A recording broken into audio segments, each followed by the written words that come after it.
What is an ill-trained North Korean soldier to do when they come up against the might of Ukraine's army? The North Korean soldiers who've landed in Ukraine are wholly unprepared for what war really means, and they're afraid for their lives. In this video, we're going to explore what's happening with those soldiers in terms of how they've been trained, what they're doing on the front lines, and how they're responding to fighting against Ukraine. But first, a question. What on earth are North Korean soldiers doing fighting against Ukraine in the first place? When Russian President Vladimir Putin launched his special military operation in February 2022, it was supposed to deliver a quick and clear victory. Russia would march on Kyiv in a matter of days, taking the city before claiming Ukraine as part of the Russian Federation. It was supposed to be an extension of Putin's successful annexation of Crimea back in 2014, only the special military operation didn't go to plan. Ukraine fought back hard. And with the support of a host of military partners in the West, it's managed to drag what should have been a quick invasion out into a nearly 3-year-long war of attrition. Russia has lost tremendously during this war. Ukraine claims that 729,000 Russian soldiers have been killed or injured during the conflict so far, with Russia's equipment losses also being colossal. Over 20,000 artillery systems are gone. Russia has lost over 9,000 tanks and around 19,000 armored vehicles. Putin's operation has turned out to be a massive drain not only on Russia's military, but on the very people that Putin has called on to help him win his ill-thought-out war. That's where North Korea comes into the picture. On June 19, 2024, Putin met with North Korean President Kim Jong-Un in Pyongyang to discuss matters of military strategy. The duo emerged from their discussion having created a cooperative defense pact that obliged each nation to come to the military assistance of the other if either faced aggression. That assistance would come in the form of all means necessary, opening the door for North Korea to send weapons and soldiers to Russia if it were ever attacked on its own territory. The pact was extremely well timed. Just 2 months after it was created, Ukraine launched an invasion into the Russian oblast of Kursk. That gave Putin all of the excuse he needed to call on his new defensive partners to provide troops. President Kim delivered. On November 4th, the US Department of Defense released a bulletin reporting on Air Force Major General Pat Ryder's comments that official estimates state that between 11,000 and 12,000 North Koreans had touched down in Russia. Those troops would become legitimate military targets if the report turned out to be true, Ryder said. They are absolutely true, and Russia wasted little time in putting its new North Korean soldiers to use. As we speak, it's believed that most of the North Koreans who arrived in Russia are taking part in the 50,000-soldier counteroffensive Putin has launched against Ukraine in Kursk. Ukrainian President Volodymyr Zelensky confirmed the reports, writing the following on X. Currently, there are already 11,000 North Koreans stationed in the Kursk region. He went on to decry the lack of a response from his Western partners, noting that there have been no increase despite Russia's escalation. Putin's goal with all of this is clear: use the North Koreans to take back territory that Ukraine snatched out from under his nose. The problem for Russia is that North Korea's soldiers aren't up to the job. They're terrified of what they'll face in Kursk, and they want nothing more than to run away from the fight against Ukraine. There were some early signs that Putin's grand North Korean soldier plan wasn't going to work out for him. His desperate act to shore up his numbers in Kursk would require integrating soldiers from a different country who don't even speak Russian into his military. Videos started to emerge. One shared by CNN appeared to show North Korean soldiers arriving at a Russian military base to receive uniforms and equipment as they prepared for further training. Dozens of North Koreans lined up to get their gear, but it's footage of what came after that would have been worrying for Putin. None of his new soldiers knew a lick of Russian. On November 13th, Stuff shared a video of Russian troops providing their new North Korean comrades with some basic battlefield training. It shows the North Korean soldiers being shown how to lay landmines by their Russian superiors. Only there's one problem. The training gets interrupted when it becomes clear that the North Korean soldiers have no idea what they're supposed to be doing. The session devolves into an ad hoc Russian language lesson, with one of the North Koreans resorting to pointing at a sheet to ask his trainer how to pronounce a word. Slavo, stammers the North Korean soldier in an attempt to pronounce the Russian word for faintly. Slabo B, comes the trainer's response before the clip ends. Though only 20 seconds long, the video showcases just how difficult it is for the North Korean soldiers to work alongside their new Russian comrades. They clearly haven't been taught any Russian, and in the case of this landmine training, not knowing the Russian word for gently could have explosive consequences. The video also highlights problems that NBC News claimed the North Korean troops would have on November 16th. Language barriers combined with inexperience would be issues. And worse yet for the Russian soldiers working with these new troops, that combination could damage any chance they have of completing operations successfully. Speaking to CNN, former US National Intelligence Officer for North Korea, Sidney Seiler, laid the problem out.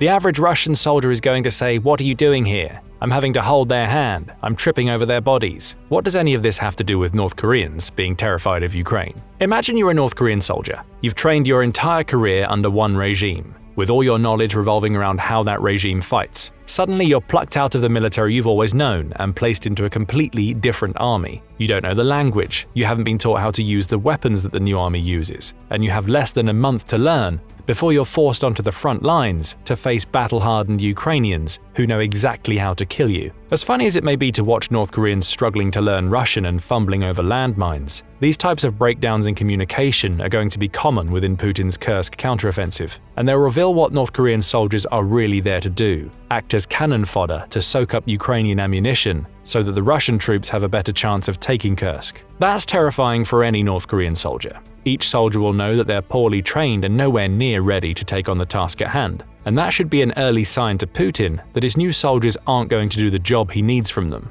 Another sign comes in something that's less a signal that North Korean troops are terrified of Ukraine and more a showcase of how sheltered these soldiers are in their home country. Now they're in Russia, these North Koreans are getting access to a form of internet that is far less restricted than they experience at home, assuming they had internet at all. They're taking full advantage of it. November 7th saw reports emerge that many of the North Koreans preparing to fight Ukraine in Kursk have instead started to gorge themselves on adult entertainment. Journalist Gideon Rachman recently posted the following statement on his X account. "A usually reliable source tells me that the North Korean soldiers who have deployed to Russia have never had unfettered access to the internet before. As a result, they are gorging on pornography." A few days later, a video emerged on social media of a North Korean soldier doing almost exactly that. The video shows the soldier lying in bed with a sly smile on his face as he watches something on his phone. The soldier then turns onto his stomach, at which point it's revealed that he's watching clips of dancing women. As soon as he becomes aware that there's somebody else in the room with him, he quickly switches onto his back and tries to hide his phone from view. The video is unverified at the time of writing this script,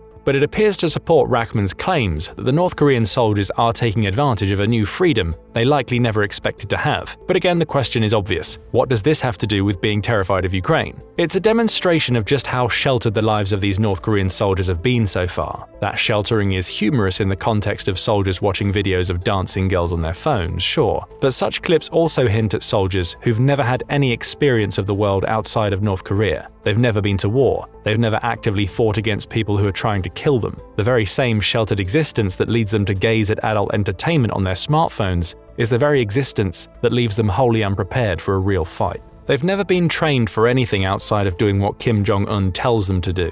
And that inexperience of the world and the war they're entering is now starting to show on the battlefield. All the little signs of unpreparedness we've talked about so far may have a tinge of humor to them, but nobody in the thousands-strong contingent of North Korean soldiers will be laughing about what happened when Ukrainian forces met North Korean soldiers on the battlefield in Kursk for the first time. Ukraine absolutely annihilated the North Korean soldiers. On November 8th, Business Insider received details from a Ukrainian official about the first recorded clash between Ukraine and its new North Korean enemy on the front lines in Kursk. That Ukrainian official, Andriy Kovalenko, said, "The first North Korean troops have already come under fire in Kursk Oblast." His comments were later confirmed by Rustem Amirov, Ukraine's defense minister, who called the incident a small engagement, albeit one that ended very badly for the North Koreans. Continuing his description, Kovalenko noted that reconnaissance carried out by Ukrainian troops led to the discovery of North Korean soldiers wearing Russian army uniforms scattered across several units. All appeared to be taking part in training under combat conditions. An artillery strike was launched against a position where Russians and North Korean military personnel were located, said Kovalenko, in what he claims was far from an isolated incident. Of course, shelling of the positions occurs daily, he pointed out, suggesting that far more North Koreans have been caught in the crosshairs of Ukrainian artillery since this first engagement. Pay attention to what Kovalenko said about the North Korean troops. They were near the front lines to take part in training, likely exercises similar to those seen in the landmine training video we discussed earlier. As far as those North Koreans would have known, they were training in relative safety without Ukraine knowing where they were. The arrival of artillery shells on their position would have quickly proven them wrong, showcasing how the few weeks of training that Kovalenko claims they're receiving is nowhere near enough to save them from Ukrainian firepower. That's why North Korea is so terrified of Ukraine that its soldiers already want to go home. The first engagement shows them that they can be hit anytime and anywhere by an enemy that they can't even see, and to make matters worse, a former member of North Korea's Storm Corps, which is the supposedly elite group of soldiers President Kim has sent to Russia, says that his former comrades will be little more than cannon fodder for Ukraine. Speaking to Radio Free Europe or RFE via telephone, 39-year-old Hyun-Sung Lee says that North Korean soldiers will have seen nothing like the war zone they're entering in Kursk before, and he would know. Lee served in a North Korean artillery and reconnaissance battalion for over 3 years, which included 6 months spent training with the Storm Corps. They have never engaged in major conflict, Lee said of his former comrades when speaking to RFE. They don't have any real battle experience. Lee offered some insight into the scant training that North Korean soldiers receive in their home country. Equipment is always a problem for those soldiers. He claims North Koreans don't really train with that equipment when referring to the night vision and thermal imaging devices Russia is reported to have furnished its new soldiers with. In other words, North Korean soldiers have no idea how to use the equipment Russia is giving them. This casts the video of the soldiers trying to figure out how to use landmines in a brand new light. And according to Lee, the basic training those North Korean soldiers are receiving in Russia will turn them into deer in the headlights. They'll become vulnerable to being easily defeated or killed, lending further credence to the idea that Putin intends to use these terrified North Korean soldiers as cannon fodder for his meat grinder. It's so bad for North Korean soldiers that some Ukrainian officials suggest they're likely to suffer a casualty rate of up to 90%.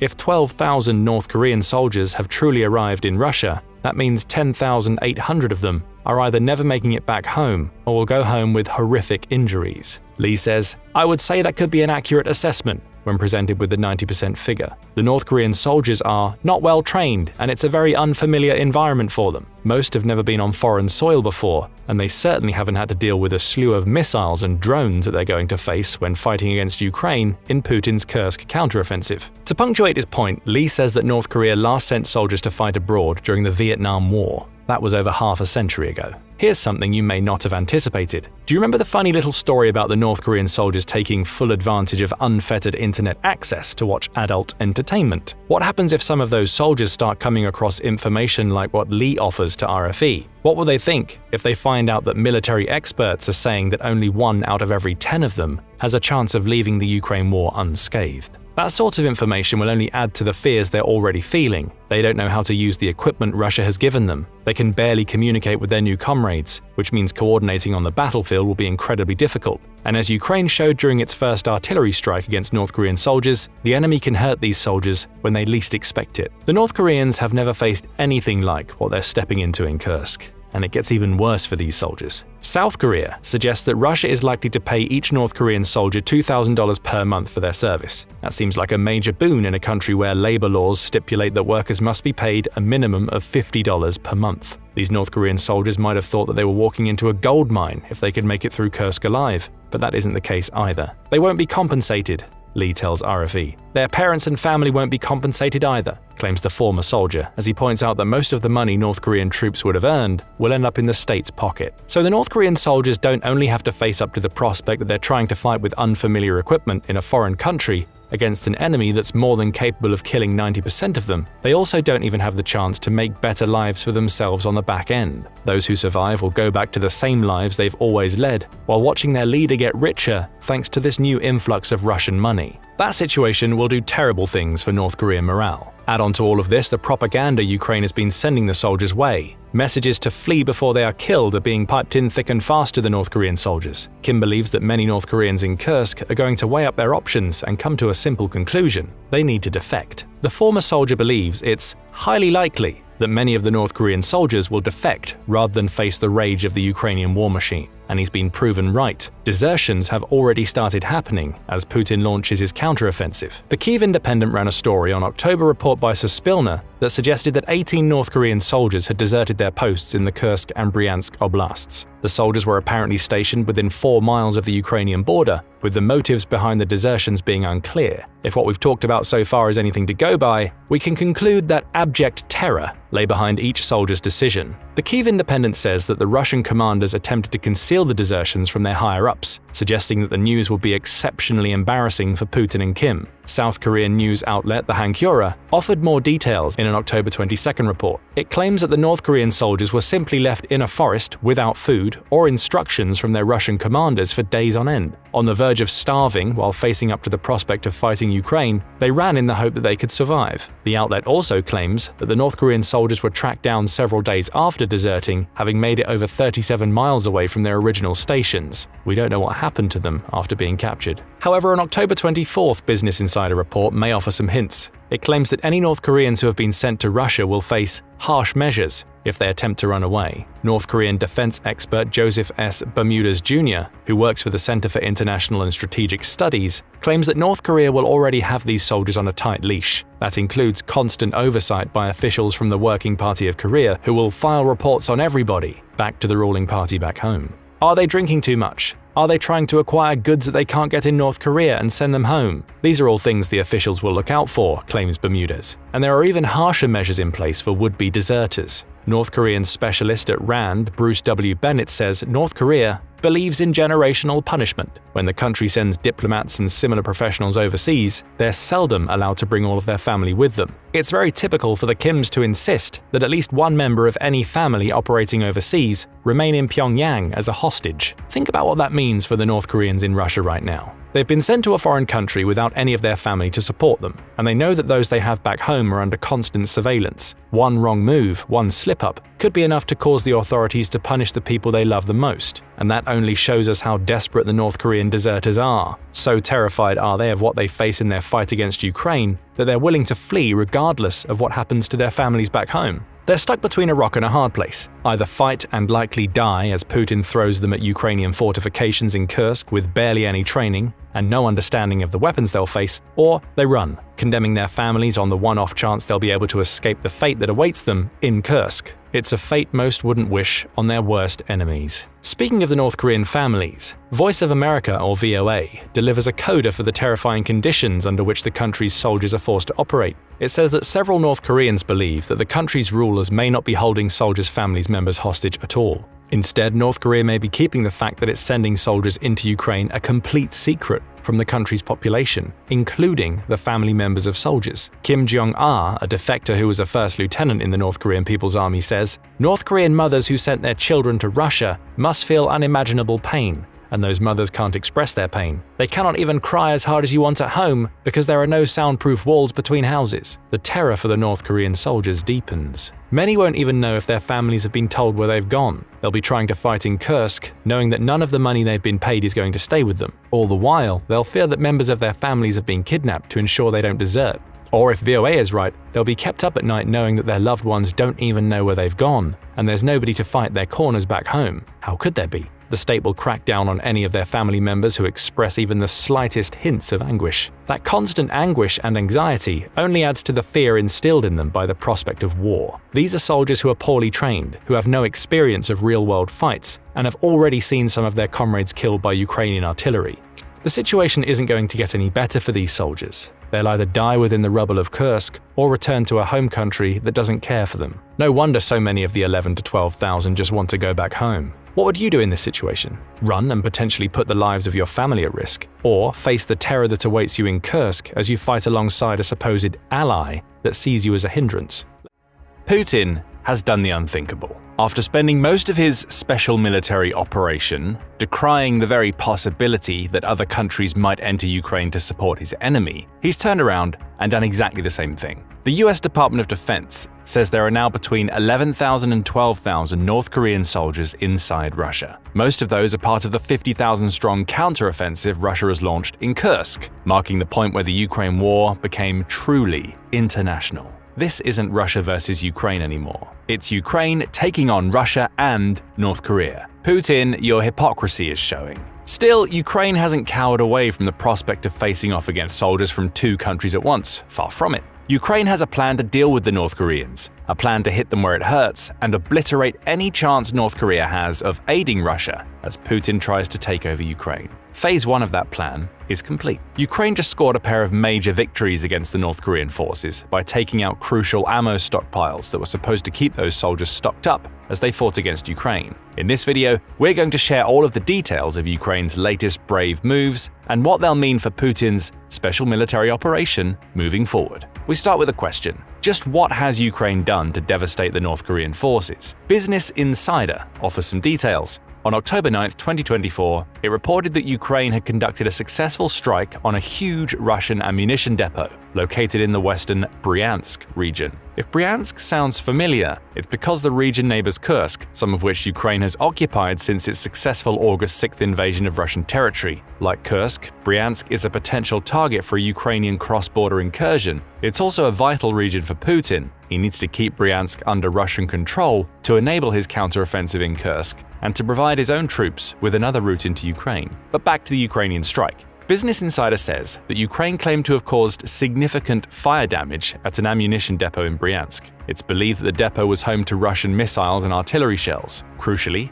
Russia was also using it to store munitions it had received from North Korea, likely in preparation for the later arrival of North Korean soldiers. Better yet for Ukraine, the depot also held Russian glide bombs, Soviet-era mega bombs that Russia has used to devastate Ukrainian cities and towns throughout much of 2024. Video footage of the attack shows the facility, which is in the Bryansk town of Karachev, wrapped in flames as explosions ring out. The Kremlin's propaganda machine went into overdrive after the news came out. It claimed it had shot down around 24 Ukrainian drones during the attack in an attempt to show that it had thwarted Ukraine's efforts. The video proves otherwise. More details came from Al Jazeera. Its report on the attack quoted the Ukrainian General Staff as claiming that Ukraine's successful strike would cause major logistical problems for Russia in the future. The arsenal stored ammunition for missile and artillery systems, including those delivered from North Korea, as well as glide bombs, the General Staff claimed. Much of the ammunition was stored in the open. Putting aside the clear lack of care Russia takes in protecting its munitions, this last statement makes clear, the Kremlin was eventually forced to reveal that Ukraine's strike was successful. Newsweek reports that the country's Emergency Situation Ministry confirmed it had tracked explosions of explosive objects as a result of Ukraine's strike. It also noted a Russian Telegram social media channel, which claims to have links to the Kremlin,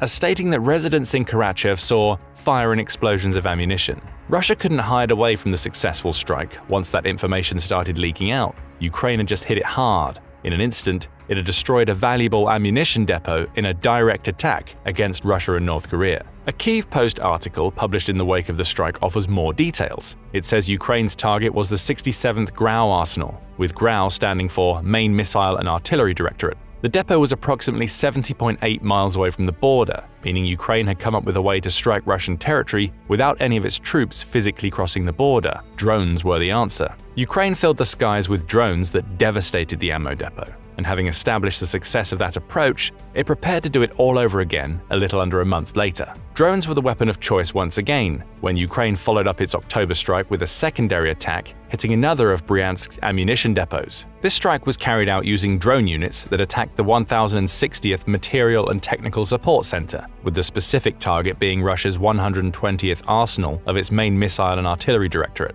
Again, that's an arsenal that's been supplemented with North Korean weapons throughout much of 2024. Ukraine was sending a clear message to Putin and North Korean leader Kim Jong-Un. We know North Korea is coming, and we're going to do everything we can to slow your soldiers down. Ukraine's General Staff provided a report into the second Bryansk ammunition storage attack. At least 8 explosions were recorded, it claims. Objective control results indicate at least 2 fire points at the military facility and signs of secondary detonations. As was the case with the October strike, Russia was forced to confirm that another one of its depots had gone up in smoke, and again it tried to twist the story. Bryansk Oblast Governor Alexander Bogomaz was typically cagey in his report on the attack, claiming, "As a result of the drone attack in Bryansk, non-residential buildings caught fire." In this case, we know that non-residential buildings translates to tons of the ammunition we received from North Korea and plan to use in our Kursk offensive. Worse yet for Russia, 120th Arsenal was a brand new depot. Militani says it was built both to store ammunition and to serve as a new plant for the repair of artillery systems. It also noted that Russia built this depot because of its proximity to a large railway junction, which would enable the easy transportation of artillery systems. That junction still stands, but Ukraine has rendered it practically useless after its second strike on the Russian and North Korean ammo depots. It all adds up to 2 devastating attacks in 2 months. But now we come to another question. What does all of this mean for Putin's plan to use North Korean soldiers in the war? It's not good news for Russia's leader. First, it's important to reiterate that Bryansk lies on the border between Russia and Ukraine. It also borders Kursk, and that positioning makes it a strategically vital location for both Russia and Ukraine. Ukraine is already taking advantage of that fact. In the wake of its October 2024 strike on the Karachev depot, a small contingent of the country's soldiers reportedly attempted a cross-border incursion into Bryansk, similar to the one Ukraine carried out in Kursk. The Independent says that an armed group attempted to bypass border checkpoints to enter the Bryansk Oblast, though they were eventually beaten back. Ukraine didn't immediately acknowledge the attempt, though Bryansk's governor, Bogomaz, was quick to claim that the situation was stable and under control. That attempted border crossing perhaps shows us Ukraine's intentions with its strikes against the North Korean ammo depots. The attempted incursion occurred on October 27th. The second drone strike against a Bryansk ammo depot happened about 2 weeks later, and Ukraine followed up that attack with more on November 13th. Another drone assault saw Ukraine destroy several more non-residential buildings in Kaluga and Bryansk, this time targeting important infrastructure in the regions, according to Voice of America. What does all of this tell us? Ukraine has identified Bryansk as a key strategic location, especially because of the arrival of North Korean weapons and soldiers. It's whittling away at the oblast's infrastructure, taking out ammo stores and other facilities to pave the way for a second incursion into Russian territory. Putin hopes to use his North Korean soldiers to retake Kursk. Ukraine may intend to respond by overrunning territory in Bryansk to force the Russian leader to spread his North Korean soldiers thinner than he intended. Speaking of the North Korean soldiers, the drone strikes in Bryansk will have severe consequences for their operational efficiency in the Kursk counteroffensive. Russia has relied on North Korea to extend its constantly depleting munition stockpiles for much of Putin's special military operation. In February 2024, South Korean Defense Minister Shin Won-sik claimed that North Korea had shipped at least 6,700 containers to Russia since September 2023. Those containers held either 3,152mm artillery rounds or 122mm rounds, according to Shin. It could possibly be a mix of the two, and you can say that at least several million shells have been sent, the defense minister claimed. More news about North Korean weapons arriving in Russia came in September 2024. Germany's Chief of Defense, General Carsten Breuer, claimed that North Korea's agreement with Russia was about increasing the production of weapons for Russia's aggression in Ukraine. By that point, the number of shipped containers had increased to 16,500, with Russia having used at least 65 of the missiles it received from North Korea against Ukraine by September 2024. A large portion of these North Korean shells and missiles likely found their way to the Bryansk ammo depots that Ukraine took out in October and November. Obviously, that's a massive hit to Russia because it's lost valuable ammunition, but think about what this means for the up to 12,000 North Korean soldiers that are currently engaged in the Kursk counteroffensive. Those weapons shipped by their country were familiar to those soldiers. They would have trained extensively in how to use them and would have been prepared to turn them against Ukraine's forces. Now a huge portion of the North Korean weapons are gone. That means North Korea's soldiers are going to have to rely on Russia to keep them well stocked, and that's something Putin has failed to do for his own soldiers throughout the war. Evidence of Russia's failure to provide its North Korean soldiers with weapons is already seeping in. On November 1st, Warthog Defense published a YouTube video showing a brief interview with one of the first North Korean soldiers wounded in the war. The soldier was part of a 40-man unit. He claims Russia simply pushed into an engagement with Ukraine in Kursk, ill-prepared and without the equipment they needed to fight. "The Russians did not provide us with anything," the wounded soldier claimed. "They threw us into an assault without prior intelligence, without ammunition, without normal weapons." Could the first of Ukraine's attacks on the Bryansk ammunition depots have contributed to this problem? Perhaps. And if it did, the second strike that came after the wounded soldier's interview will only make things worse for North Koreans in Russia. They're being forced to watch as Ukraine takes out storage facilities intended to keep them equipped as they support Russian troops in the Kursk counteroffensive. The more of these depots that go down, the less weaponry the North Korean soldiers will have to fight against Ukraine. Having 12,000 North Korean soldiers won't mean much for Putin if he can't equip them with the weapons they need. At best, the North Korean forces will have to try and quickly learn how to use Russian weapons before they get pushed into Kursk. At worst, they'll experience the same fate as the wounded soldier and his unit, becoming cannon fodder in Putin's ill-fated Kursk counteroffensive. That misuse of North Korea's forces could also come back to bite Putin when it comes to his relationship with Kim Jong-Un. On the surface, that relationship seems like the best that the Russian leader has. North Korea and Russia signed a mutual defense treaty in June, which North Korea ratified in November, which is why there are North Korean forces in Russia in the first place. But where did many of those North Korean soldiers end up?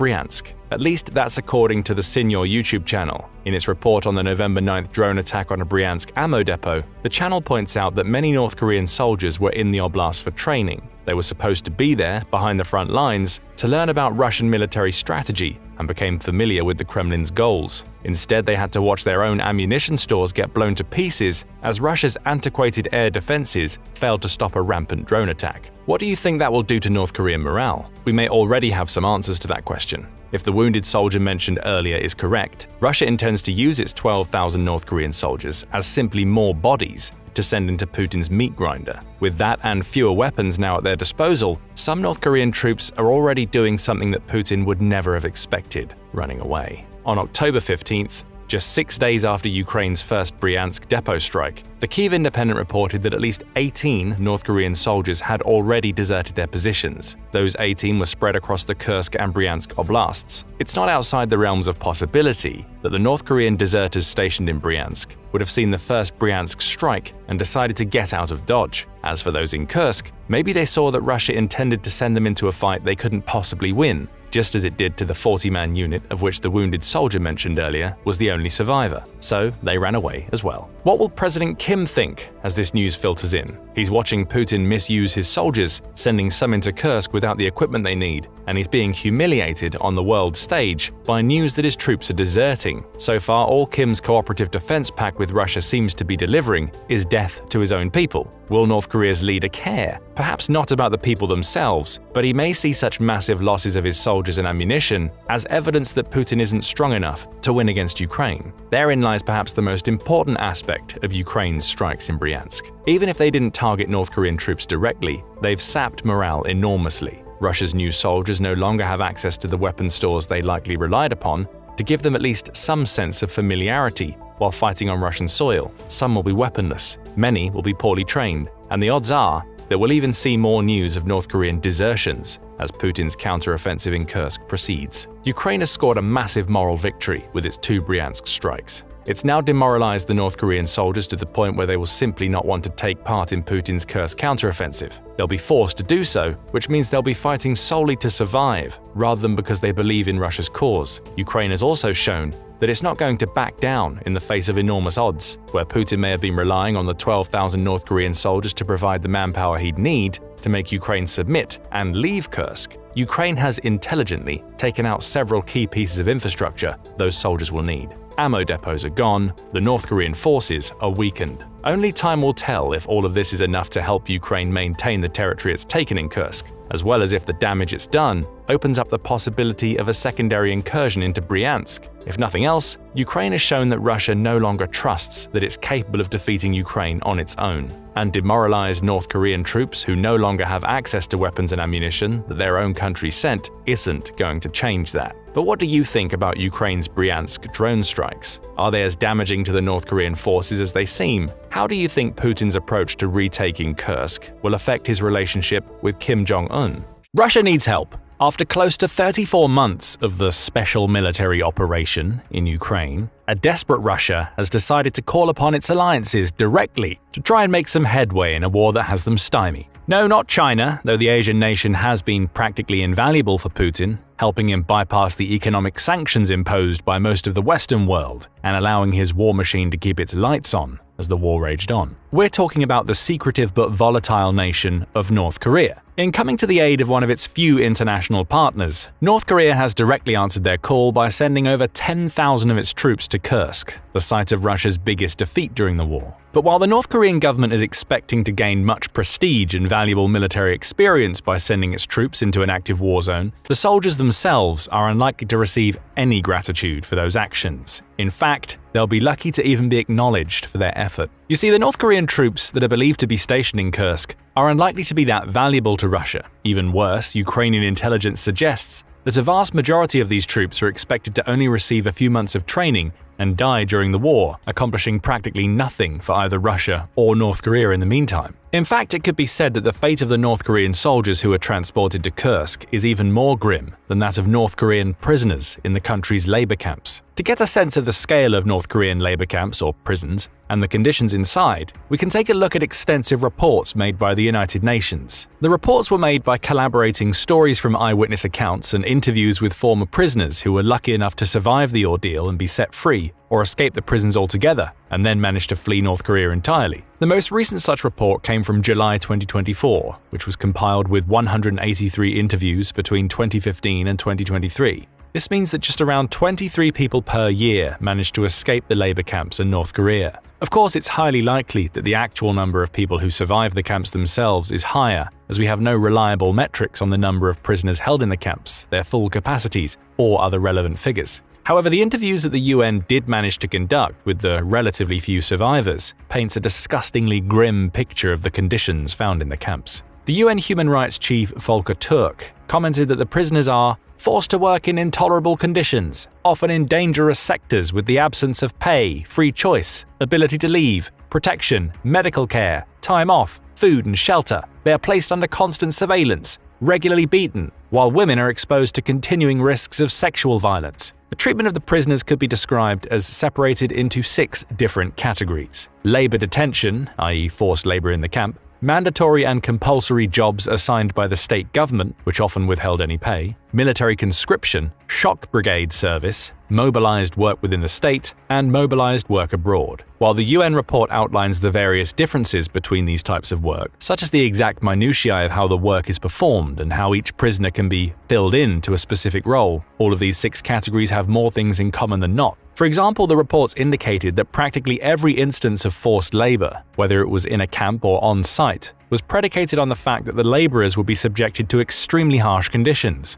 oftentimes having practically no room or privacy. The food situation was especially dire, with some escapees reporting that they could be fed as little as 3 ounces of corn per day. The forced labor and the prevailing food shortages are compounded by the fact that some sentences in North Korea transcend familial bonds and generations. Prisoners could be put there based on what their close family members have done, and entire generations of a family could serve lifelong sentences in labor camps together, practically becoming enemies to each other in the process. The guards would ration food so strictly and create divides among the prisoners to the point where it would become more advantageous to report on your family and curry favor with the guards in the process. Take the infamous story of Shin In-gwen, which showed that children were particularly affected by the brainwashing and mental and physical torment that went on in the camps. Shin, who was actually allowed to be born inside the camp as a way for the guards to supposedly reward his father for his work skills, accepted life in the prison so strongly that he considered the guards to be above his own family. When his mother and brother made plans to escape, Shin informed the guards, who then executed them. The scope of mistreatment in the prison camps was primarily founded on the practically endless malnutrition that the people inside were subjected to. Faced with the prospect of eating far below what was normal for a human, prisoners would quickly grow jealous or hateful of other prisoners, as if they were in competition for the already meager food supplies. The malnutrition was combined with torture and physical mistreatment that the UN openly called a breach of basic human rights in its reports. These factors often combined to make the prisoners practically shells of their former selves. An interview with a former prisoner indicated that they could be starved to the point where they could lose dozens of pounds in a month. One prisoner's weight was estimated to have dropped from 132 pounds to just 82. The diet, which was primarily composed of corn feed and rice bran, was compared, unfavorably, to animal feed, which forced many prisoners to subsist on eating rats, cockroaches, and other pests that could be found in the agriculture-related complexes of the camps. The sheer scale of horror that went on in North Korean camps, especially before the turn of the century, will likely remain a hotly contested subject for decades. However, outside pressure from the UN, which was also likely compounded by the pressure from North Korea's 2 allies and neighbors, China and Russia, has led to conditions in prison camps slightly improving over time. This is corroborated by an interview with a prisoner who was in one of the camps not once but twice, the first time in 2000 and the second in 2017. His treatment, although horrible when viewed through an objective lens, showed that North Korean prisoners likely had much better chances of survival in recent years than they did at the turn of the century, even if those odds were far below what would be considered normal in civilized society. Specifically, the interviewee went as far as to call some of his treatment during his second imprisonment term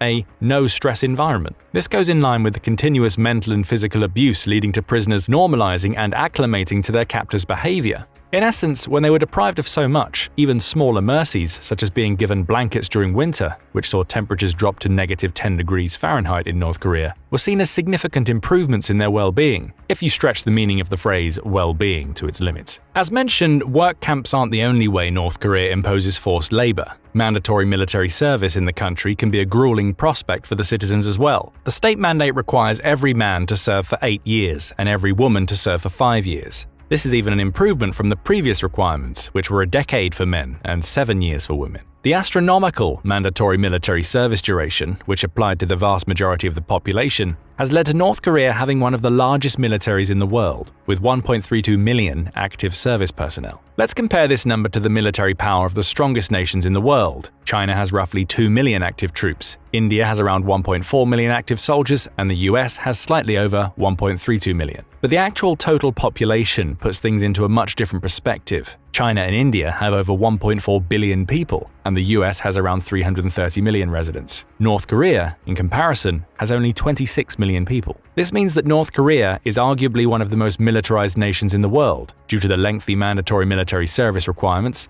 it also has a significant percentage of people who have gone through military service and can be drafted in times of war. Some estimates suggest that North Korea could draft roughly 8 million people during wartime, practically a third of its population. While the numbers of active personnel indicate that North Korea has a thriving army, the reality doesn't align with that sentiment. The government treats military conscripts only slightly better than people in work camps, expecting soldiers to provide a regular and steady supply of free labor to the state, often in construction and agricultural work. The environments in which the work is done are practically no different from labor camps, as the UN reports have suggested that soldiers often lack basic human necessities, including enough food, water, shelter, and even healthcare. Some UN reports indicate that tuberculosis is particularly present among the conscripts, and the country as a whole is listed as high risk for the disease by the World Health Organization in 2023. North Korea experiences relatively frequent spikes in tuberculosis and other infectious diseases due to the country's lack of access to advanced healthcare. Some programs that were supposed to have provided steady import of TB drugs have stopped operating after the pandemic, only exacerbating the problem. With the combination of grueling work, poor life quality, and lack of access to basic human needs, the average North Korean soldier is likely going to be extremely ill-equipped to handle an actual combat situation.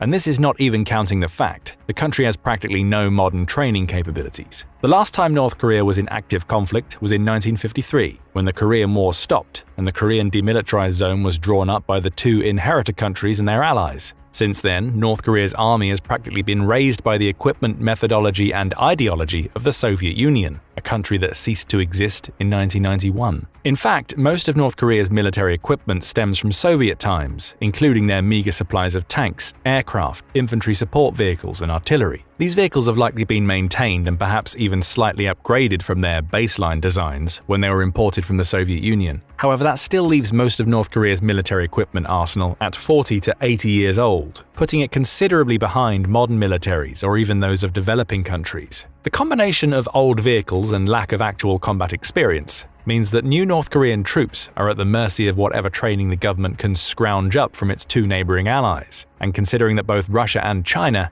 have limited their investments in the country over the past few decades, it's unlikely that they've created many joint exercises or overhauled training methodologies. All of this indicates that North Korean soldiers are significantly behind the times compared to Western equivalents, using obsolete equipment and tactics that likely have no place in modern wars. But what does this mean for the troops that the country has shipped to Kursk in November? Well, North Korea has likely sent some of its best troops to fight Putin's war. These soldiers are likely to stem from the military's more elite units, those with better access to training and who likely haven't undergone the full extent of torture indicative of prison camps and mandatory military service labor. Even if the soldiers haven't volunteered for duty, they have likely been pressured to join the Kursk units under the threat of their families being put in labor camps. As mentioned, North Korea is big on generational familial punishment. This likely means that the soldiers will be monitored for their activity and behavior in the Russian military, and are going to be put on a short leash, so to speak, in terms of what they can and can't do. Some soldiers might consider the fighting in Kursk to be beneficial to their social standing and be willing to go into combat. Russia is paying North Korea for every soldier they receive the same salary they would a native Russian conscript, $2,000 per month,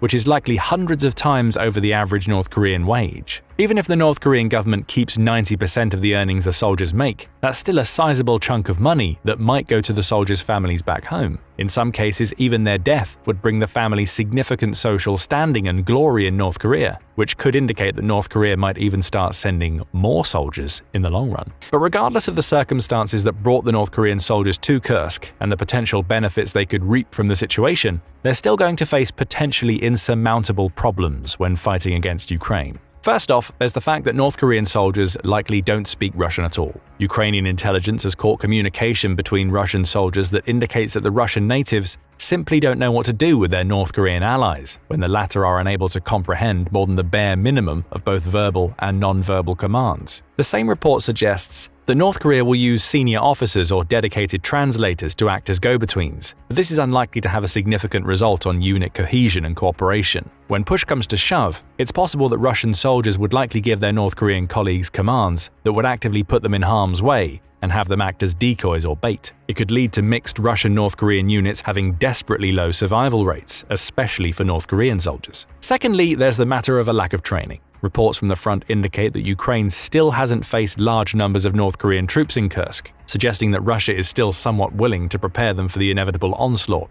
However, the technological and tactical disparity between the two militaries is likely beyond something that can be fixed in a few months. Pair this with the fact that North Koreans would need to be trained by North Korean officers due to language barriers, and the training regime is likely going to be shoddy and ineffective at best.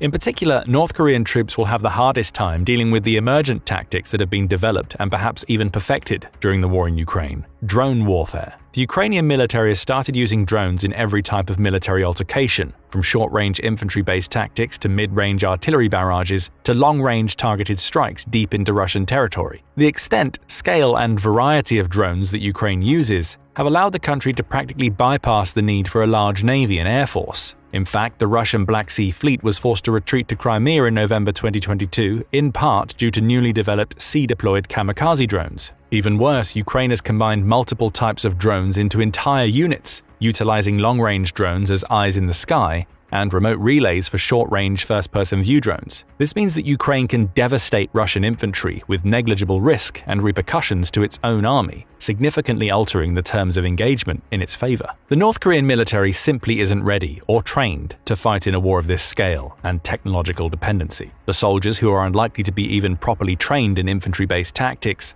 are going to be caught completely off guard by Ukraine leveraging drones in Kursk. They will be sitting ducks against an enemy that can target them from the sky, chase them inside reinforced areas, and even destroy armored vehicles with a single, well-positioned kamikaze drone. And as mentioned, the Russian soldiers and officers are likely going to take full advantage of this, and not to the benefit of North Korean troops. Unfortunately, the most likely scenario in combat engagements in Kursk involving North Korean soldiers will see them being used as human bait. The Russians will likely separate the Russian and North Korean soldiers, giving the latter minimal defensive equipment, guidance, or even training to improve their chances of survival. Then those soldiers will be left to their own devices, in the hopes that Ukraine will focus its drones on the North Koreans. The Russian units could then try to spot the Ukrainian drone operator command centers and target them with long-range strikes, something that might not work if Ukraine manages to fully develop its drone technology to outrange common Soviet artillery. In essence, North Koreans are likely going to die by the thousands if they're ever fully deployed in Kursk. The Ukrainian Ministry of Defense and Military Intelligence suggest a survival rate of around 10% in the long run. While there are no exact figures about the survival rate inside North Korean labor camps, it's estimated to be 75%. That's much higher than the expected survival rate of the North Korean soldiers in Russia.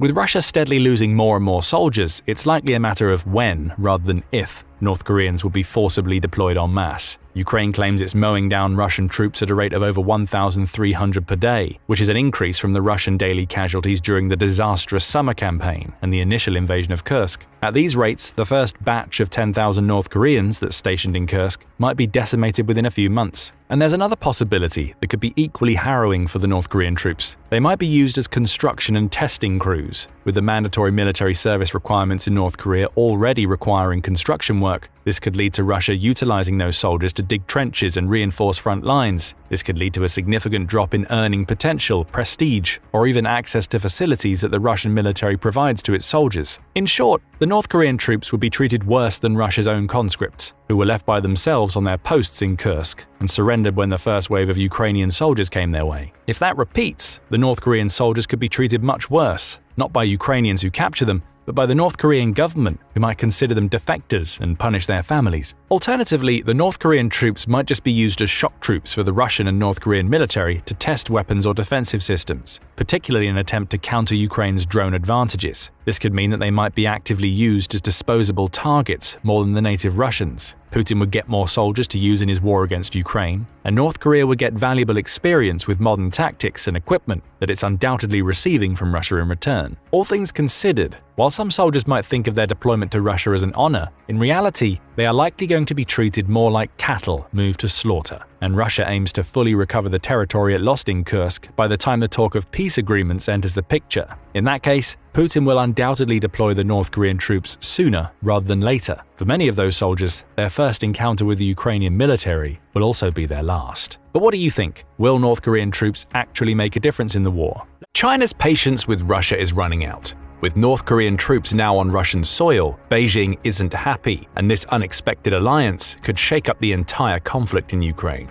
On October 18, 2024, South Korean intelligence dropped a bombshell. North Korea had sent about 1,500 troops to Russia to support its war efforts in Ukraine. But according to Ukrainian intelligence, that was just the beginning. The real number may be closer to 10,000, with North Korean engineers and equipment joining the mix. Their mission to help Russia optimize North Korean weaponry for the modern battlefield.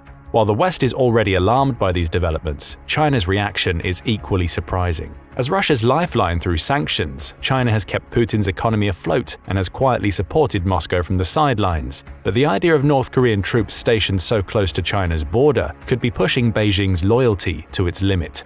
So what's really driving China's unease? Will this surprising alliance push Beijing to rethink its stance on the war in Ukraine? With Xi Jinping's next move a mystery, the stakes have never been higher. But why would China's leader be so alarmed by North Korean troops entering the picture? As it turns out, there are some big reasons, and they could change everything.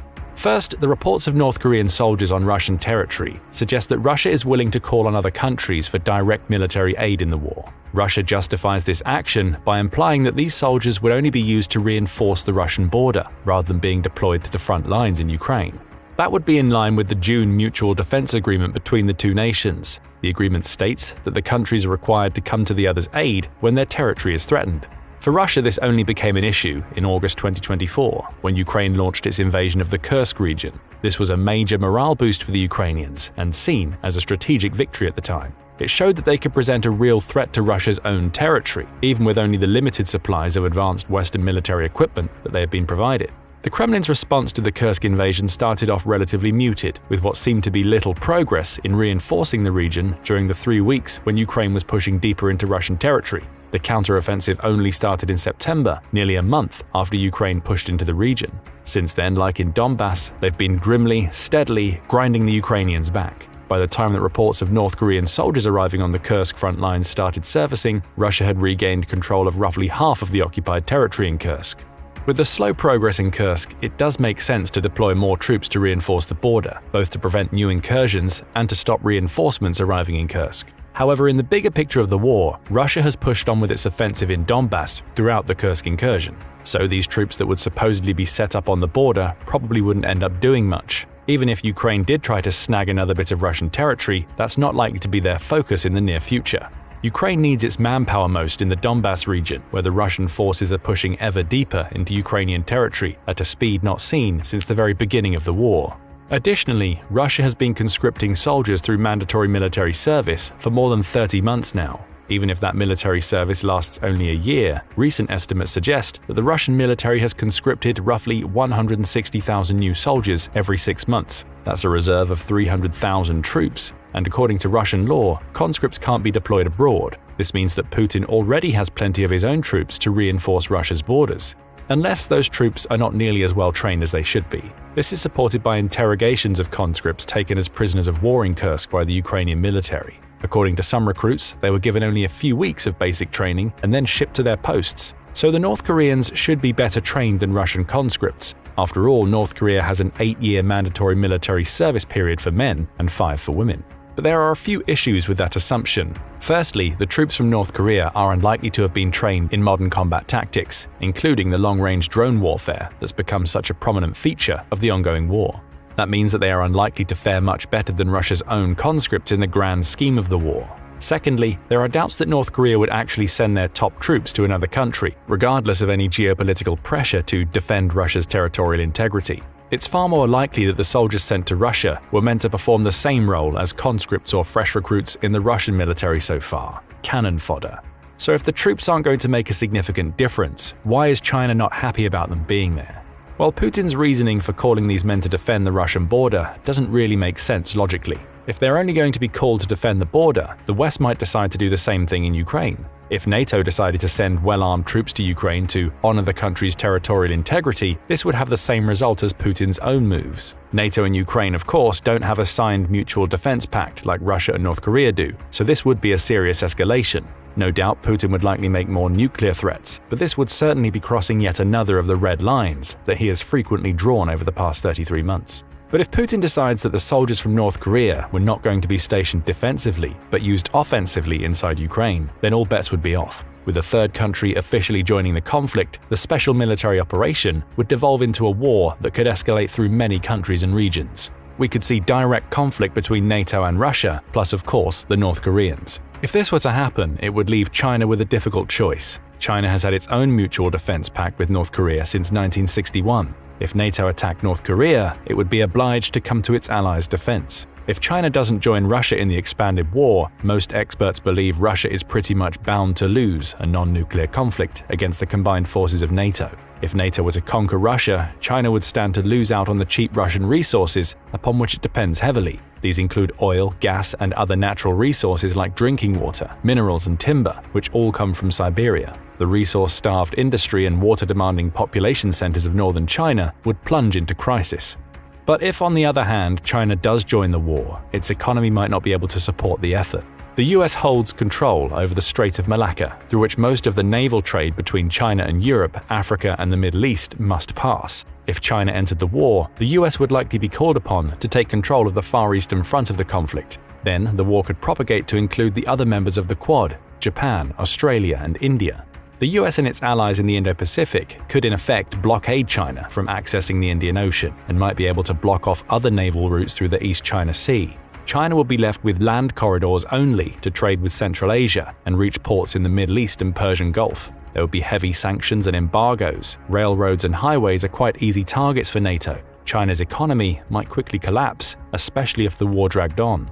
But there's a third option. China might go to war against Russia itself. While the two countries are for all intents and purposes full allies, they weren't on such friendly terms throughout most of history. During the 19th century, Imperial China lost huge swathes of its territory to other countries, Russia included. Today's region of Outer Manchuria, which makes up most of the eastern part of the Sino-Russian border and connects Russia to North Korea, was taken from China by Russia during that time. While China has not made official claims on the territory, recent maps by the Chinese Ministry of Natural Resources have relabeled all major cities in Outer Manchuria with their historical Chinese names. Additionally, China has stated all international maps should use those names. So why is Outer Manchuria so important for China? Apart from being a natural extension of one of the most densely populated regions of China, control of Outer Manchuria would open the door for China to take the entire Siberia and Russian Far East along with it. Due to the harsh conditions, Russia has relatively little control or infrastructure in the region, and it's sparsely populated. The two largest cities only have around 400,000 people each. But Outer Manchuria and Siberia are abundant in the natural resources that China sorely needs for its industry. Lake Baikal alone could supply the country with fresh drinking water for decades. When Chinese companies made plans to purchase the land surrounding the lake, the Russian government was forced to step in and pull the rug on the project amidst local protests. And that's exactly where the North Korean troops might come in. Rather than using them to defend Russia against Ukraine, Putin might use North Korea to create a buffer zone against China. With Outer Manchuria bordering North Korea, the logistics of transporting troops en masse to the region are significantly simpler than posting them in Kursk or other regions close to Ukraine. But why would North Korea agree to this? They have a mutual defense pact with China too, don't they? Well, while North Korea has been sending military equipment, including missiles and artillery shells to Russia, Russia has been sending food and other products to North Korea in response. The specifics of the trade between the two countries aren't published by either country, but trade appears to have grown considerably in recent years. On the other hand, China has become more critical of North Korea's provocative actions over the past decade. China has even expressed mixed feelings about the deepening ties between Russia and North Korea, citing concerns about the potential impact on regional security and its own relations with Pyongyang. So if North Korea has indeed grown heavily dependent on Russia as opposed to China in recent years, then it might very well decide that the risk is worth the reward, especially if it's being leaned on hard by Putin. And the North Korean military is anything but small. Thanks to its mandatory military service requirements, it's estimated that the country could draft around 8 million people in the event of a conflict. But even without these reserves, the active military personnel of North Korea is around 1.4 million people, which equals the size of the US's military and Russia's, if their numbers are to be believed. And with North Korea mobilizing, South Korea is likely to rapidly gear up its national defense capabilities too. Relations between the two are already as strained and tense as they have been in decades. At a minimum, South Korea would work against China on the same axis as Japan and the US, cutting off access to the East China Sea. That's why the North Korean troops in Russia are leaving China with no good options. Perhaps the best option is to wait and see what actually happens with these troops. According to some reports, some of them have already deserted their posts, using their deployment in Russia as an opportunity to leave North Korea entirely. But whatever happens, the mere presence of North Korean troops says something about the current state of the war. It suggests that Russia is starting to exhaust itself as a result of the war effort. For the past 2.5 years, China has been betting that Russia would win the war, at least eventually. By signing extensive and highly lucrative trade deals with Russia, China was able to gain much more from Russia being at war than otherwise. And when Russia won, China would reap the rewards of the former's expanded territory, population, and industry. It would be able to fuel its own industry and leverage Russia's access to showcase the waning influence of the West, thereby strengthening its own position in global geopolitics.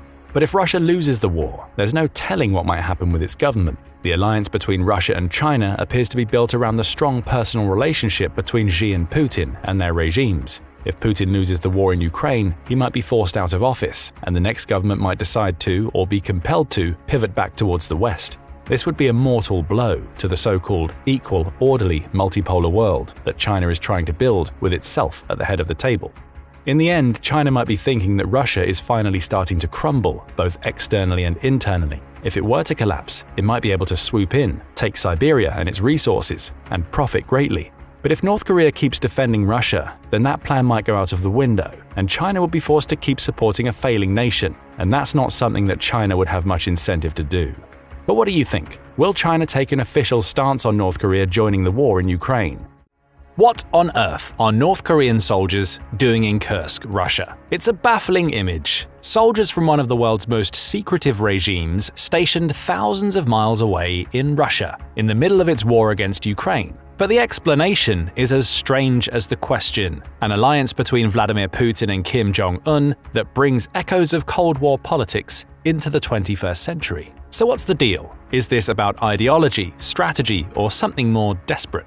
How on earth did this unlikely alliance come to pass? That's a good question, given that North Korea isn't looking to take over Ukraine itself. But the reasons stem back to a defensive pact that Putin and North Korea's leader Kim Jong-Un created back in 2024. The pact, which North Korea officially ratified on November 12, 2024, right around the time that Putin launched his Kursk counteroffensive, obliges each nation to come to the other's aid if they come under attack. If that sounds familiar, it's because it's almost exactly the same setup NATO has under Article 5 of its charter. If one NATO country is attacked, all respond as though they were attacked. If Russia is attacked, North Korea sends its soldiers to defend its ally. That's precisely what we're seeing now in Kursk. Ukraine's early August invasion was intended to capture territory Ukraine could later use as a bargaining chip against Russia. It would hand Kursk back over to Russia if Putin delivered some, perhaps all, of the territory he's taken in Ukraine. While that still may be the case, what's happened in Kursk also appears to have triggered Russia and North Korea's well-timed defensive pact. North Koreans are streaming into Russia because Ukraine attacked Kursk. Putin is using that invasion as an excuse to introduce a whole new country to the conflict. And he's already receiving thousands of North Korean soldiers. On October 18, 2024, the BBC was among the first to report on the arrival of North Korean soldiers in Russia. It noted that South Korea's leading spy agency believed that President Kim had sent at least 1,500 troops into Russia. The real number was likely much higher. Ukraine's President Volodymyr Zelensky said his country's intelligence information suggested around 10,000 North Koreans had arrived. South Korean media outlets believe the number was even higher than that, with a 12,000 figure being bandied around. It now appears that either Zelensky or the South Korean press were right. The number is at least 10,000, according to the Kyiv Independent, and almost all of them were being sent to a very specific part of Russia. Pentagon spokesperson Vedant Patel offers details. "Today I can confirm that over 10,000 North Korean soldiers have been sent to eastern Russia, and most of them have moved to the far western Kursk Oblast, where they have begun engaging in combat operations with Russian forces," he claimed. Patel also noted that the North Koreans were being trained to use Russia's artillery and unmanned aerial vehicles. They were also learning about trench clearing, a key skill given that the Ukraine war has seen heavy use of trenches in fortifications like those Ukraine had built in Kursk. It all added up to a terrifying prospect for Ukraine, and it only got worse from there. On November 10, 2024, the New York Times revealed that Ukraine had far more to worry about than the 10,000 to 12,000 North Korean soldiers arriving in Russia. Putin had something much bigger planned, a counteroffensive using a combined force of Russian and North Korean soldiers containing as many as 50,000 troops. Thanks to the inclusion of North Korea, Putin was able to amass this force without having to pull any of his own soldiers out of the ongoing offensives in the Donbass. Russia was now finally ready to fight a war on multiple fronts, one that would allow it to maintain its focus in Ukraine whilst getting rid of the invaders that had stormed the Kursk Oblast. At least that's the narrative Putin and his Kremlin cronies would have you believe. The New York Times predicted on November 10th that the attack of the 50,000 would arrive in the coming days. That prediction turned out to be prophetic. On November 12, 2024, reports emerged that Putin had sent his 50,000 soldiers into Kursk to take back Russian territory in what was supposed to be a glorious few days for Russia's leader. Finally, he would overcome the humiliation that Ukraine's invasion had caused, winning back the faith of the Russian people in the process. Only it hasn't worked out that way. Russia's Kursk counteroffensive is in the process of crumbling as Ukraine whittles away at the 50,000 soldiers Putin has sent. But let's backtrack for a moment. On November 12th, the Times of India YouTube channel published a video highlighting the early stages of Putin's Kursk counteroffensive. It claimed that Ukraine's army fretted as Russia took it by storm with its 50,000 soldiers. The Times of India also confirmed the reports that North Korean soldiers were part of the 50,000, while adding that Zelensky believes the number to be accurate. All of these claims were accompanied by footage showing explosions and strikes against what appear to be Ukrainian vehicles and positions. It didn't paint a good picture of Ukraine's prospects. Still, there was an interesting claim within the video. Zelensky, in a post on Telegram following a briefing from General Alexander Syrsky, the commander-in-chief of Ukraine's armed forces, stated that Ukrainian troops continue to hold back the nearly 50,000-strong enemy group in Kursk. Russia hadn't won, and it certainly hadn't succeeded in decimating Ukraine's troops in Kursk as Putin would have hoped. Instead, the counteroffensive saw Russia's leader rely on the same wave-based attacks he's used so often inside Ukraine. Battalions were sent toward Ukraine's positions, followed by more, and then yet more, as Putin began feeding his soldiers into a brand new meat grinder. But there was a problem for Russia's leader. Ukraine understands exactly how Putin operates at this point. These wave-based assaults are nothing new, and Ukraine also saw that a fifth of the 50,000 were North Koreans who had received less than a month's training, if that, in using Russian weapons. The counteroffensive sounded far more impressive on paper than it would be in reality. Ukraine would soon set about proving that fact. Russia's initial offensive collapsed spectacularly. The first signs of this collapse appeared on the social media platform Reddit. A user by the name of CapableLaw7184 shared an article published by the Kyiv Post, claiming that the first assault on Kursk had become a black day for Russia. Further examination of the article reveals more details. The Kyiv Post claims that Russia began a powerful offensive on November 12th, sending an entire battalion to attack the 47th Separate Mechanized Brigade in Kursk. The brigade's press officer, Anastasia Blishik, said things went very poorly for Putin and his ramshackle assembly of soldiers and armored vehicles. "Yesterday was a truly black day for the Russian occupiers who tried to storm in 5 to 6 waves," claimed Blishik. "The Russians tried to attack with vehicles, with paratroopers, and storm Ukrainian settlements," the press officer added before confirming Ukraine had destroyed 10 units of armored vehicles. Ukraine made clever use of its weapons to destroy the Russian battalion, laying mines in strategic locations, allowing it to take out at least a trio of armored transporters, with first-person visual drones wreaking havoc on the rest of Russia's equipment. Stugna anti-tank systems also allowed Ukraine to destroy the larger vehicles in Russia's initial fleet, and it wasn't just the 47th Separate Mechanized Brigade getting involved in the fighting. As Blishik revealed, other armored vehicles were destroyed by our adjacent units. A group of invaders was also liquidated, and those who survived scattered through the fields.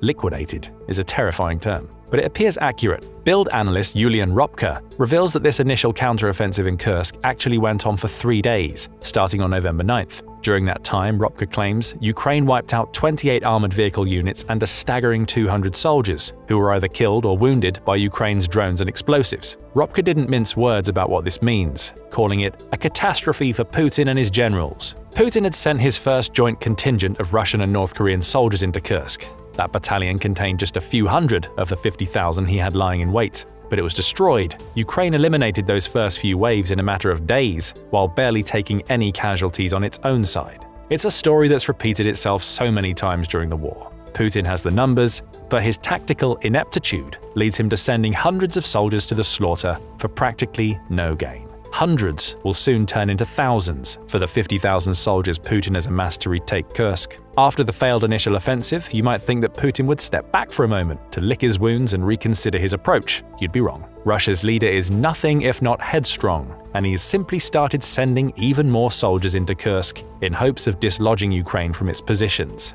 Those new waves are failing even more spectacularly than the first. At least that's according to The Telegraph. On the same day that the Kyiv Post reported on the fate of Russia's initial battalion, the UK-based media outlet laid Putin's full failure bare. It says that Russia is losing a staggering 2,000 soldiers daily trying to recapture Kursk as it attempts to maintain its offensive in eastern Ukraine.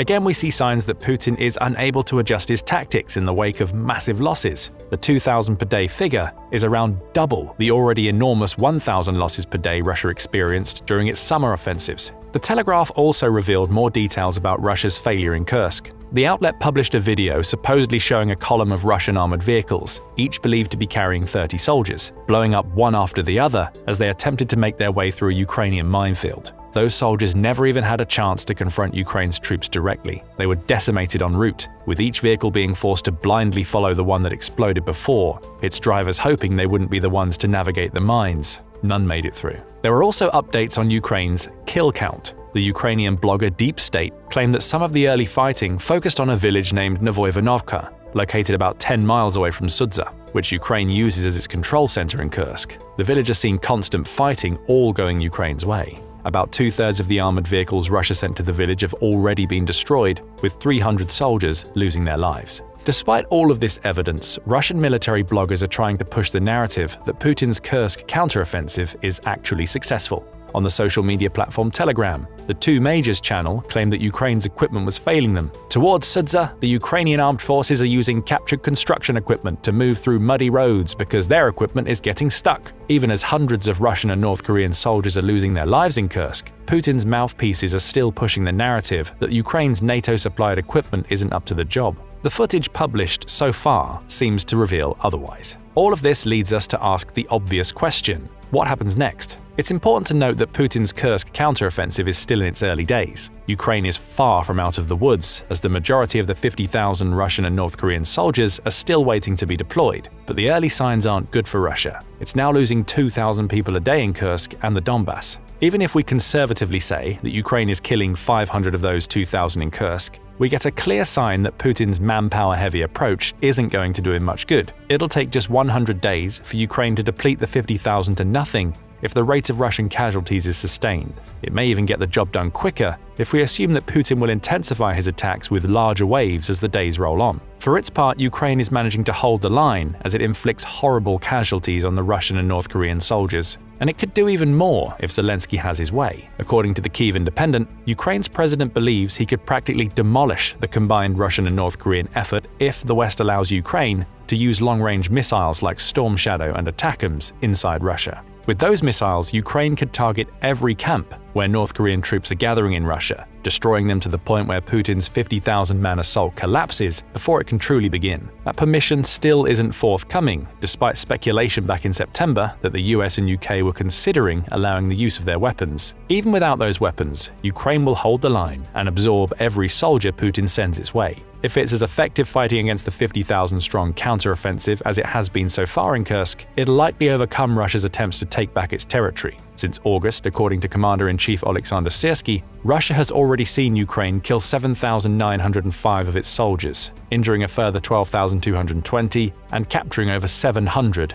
in Kursk alone. Now that Putin is pouring troops into Kursk, those numbers are likely to rocket up, as Ukraine has large contingents on which to focus its fire. As for Putin, he's still refusing to confirm whether there are North Korean soldiers in the 50,000 that he sent to Kursk. Frankly, he doesn't need to. There's plenty of video evidence to suggest that they're there, with the Pentagon's claims we mentioned earlier being enough to confirm that North Koreans are indeed fighting in the Russian oblast. Zelensky also has a positive spin on Putin's Kursk counteroffensive. Speaking after receiving a briefing from Alexander Syrski, Zelensky said, "Our men are holding back 50,000 of the occupier's army personnel who, due to the Kursk operation, cannot be deployed to other Russian offensive directions on our territory." In other words, Putin being so focused on Kursk relieves some of the pressure Ukraine faces in Donetsk and the Donbass, just as Ukraine planned. For Putin, his initial failures in the Kursk counteroffensive likely won't change his plans. He'll send more of the 50,000, sacrificing both Russians and North Koreans to the altar of his own pride. The tactics won't change. Even more armored vehicles will be lost along with people. The only question remaining is whether the meat grinder approach that has been so faltering in Ukraine will serve him any better as he tries to retake Kursk. Early evidence suggests that it won't. But what do you think about what Ukraine has managed to achieve in Kursk so far? Will Putin's combined Russian and North Korean forces be depleted before they can retake the oblast? Might the US and UK finally allow Ukraine to use their long-range missiles to preemptively strike the camps of the 50,000?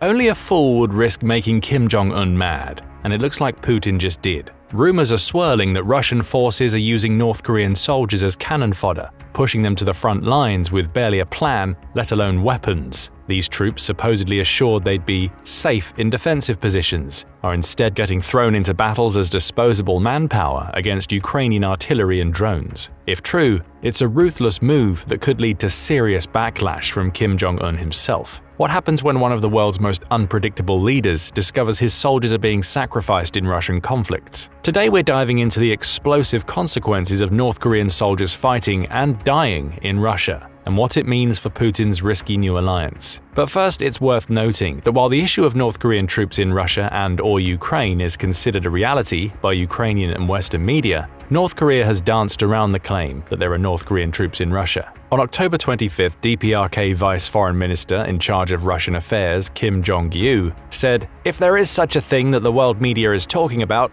I think it will be an act conforming with the regulations of international law." What Kim is referring to, of course, is a comprehensive strategic partnership agreement between the DPRK and Russian Federation that was agreed between Vladimir Putin and Kim Jong-un during Putin's visit to Pyongyang in June. This agreement has now completed its journey through the Russian government.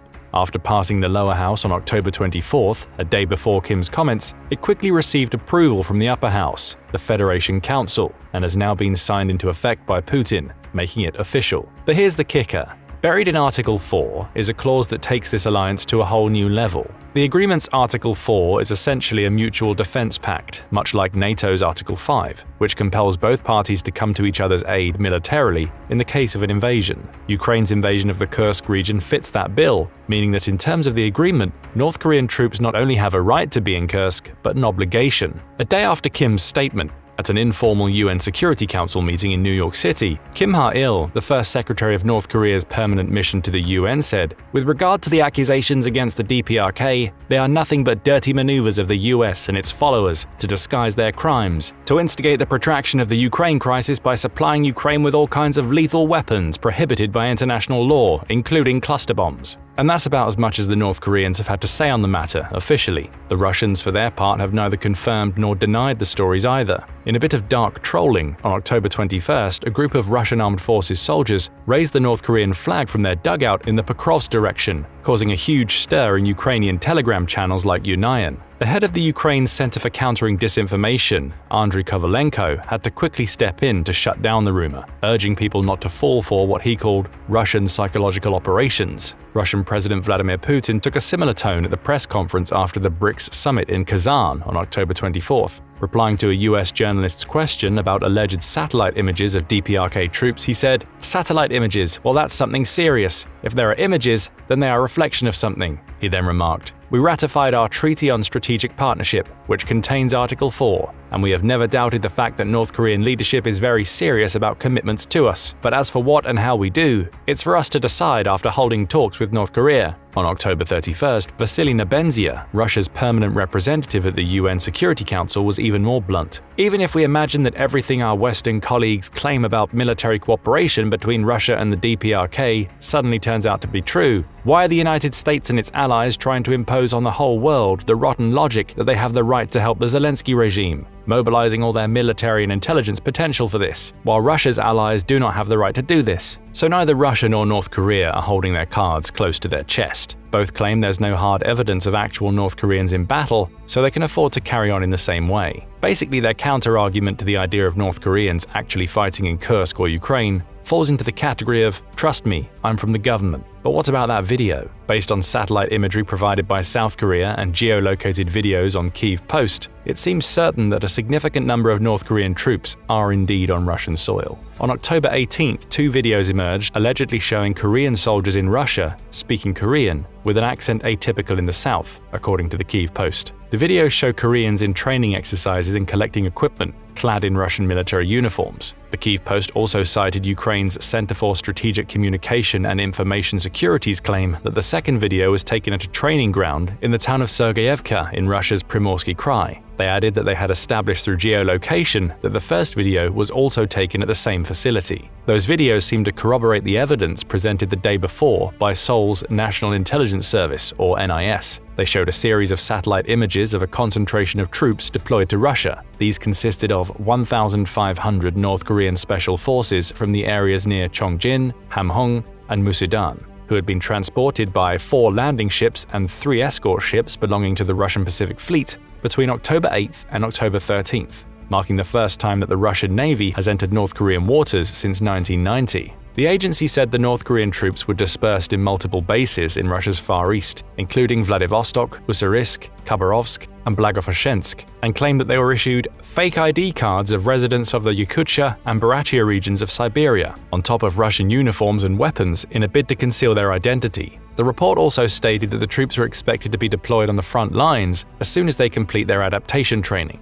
The same report stated that in early August, the presence of Kim Jong-sik, Pyongyang's first vice director of the munitions industry department and a key figure in the country's missile development, had been discovered. He had been visiting a North Korean KN-23 missile launch site near the Russian-Ukrainian front several times, accompanied by dozens of North Korean military officers. That correlates with an October 10th story in The Guardian, which cited unnamed Ukrainian sources that there were dozens of North Koreans behind Russian lines, in teams that provided support for the launcher systems for KN-23 missiles. The article also reported that the Ukrainian military had said that they had destroyed North Korean ammunition in a strike on a depot in the Bryansk region, 75 miles from the Ukrainian border. That incident came after a Kyiv Post report that more than 20 soldiers were killed in an October 3rd Ukrainian missile strike on Russian-occupied territory near Donetsk. The death toll reportedly included 6 officers from North Korea who came to confer with their Russian counterparts, according to intelligence sources. 3 more North Korean servicemen were wounded, the sources said.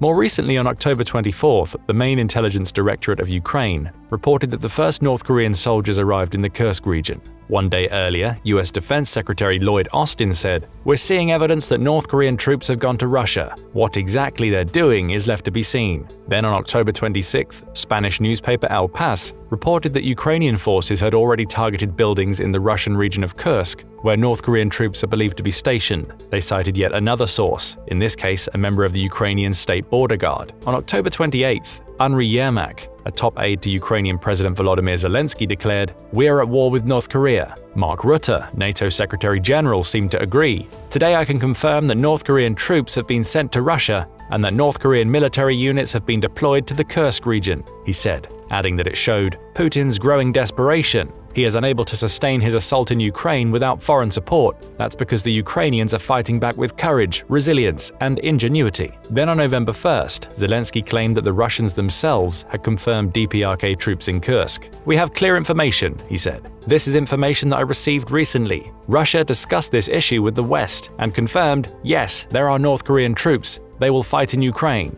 His assertions were supported by a Korea Herald report that Russia had promised North Korea approximately 700,000 tons of rice a year and $2,000 in payments to each soldier in exchange for support in the war against Ukraine. The deal was sweetened with Russia promising to send North Korea space technology and possible military assistance in the event of a conflict on the Korean peninsula. Despite all the claims and counterclaims, no actual verifiable evidence of North Korean troops in Ukraine has been provided. Despite dozens of videos emerging daily documenting the brutal hell that is the battle for the Ukrainian-Russian front line, the only video footage that has emerged from either side that suggests the presence of North Koreans, dead or alive, is of the supposed wounded North Korean soldier. Granted, there are also 2 recordings, allegedly intercepted calls between servicemen in Russia's 810th Separate Marine Brigade from October 26th and 27th. According to the Ukrainian Main Directorate of Intelligence, or HUR, these calls prove the presence of North Korean troops in the Kursk region, and that the Russians are not exactly thrilled about it, as they voice numerous concerns. The soldiers talk about not knowing what to do with the Chinese who are arriving and complain about a lack of translators, among other things. Whether the intercepted calls are legitimate or not, they don't really qualify as concrete evidence that North Koreans are fighting in Ukraine. So what does it all mean? In answer to the question, are North Koreans fighting in Kursk or on the front line, none of the pieces of evidence individually are strong enough to be considered a smoking gun, particularly considering the sophistication and skill of the Kyiv War Information Team. But if you add them all up, it looks like too much smoke for there not to be at least one shot fired. Bottom line, North Korean soldiers are most likely on the ground in Ukraine, and what they were told they'd be doing there remains an open question. The same question we posed at the beginning of the video: are North Korean soldiers being used as cannon fodder? Would anyone really be that shocked to learn that Putin and Kim had actually agreed to the use of North Korean troops in such a manner?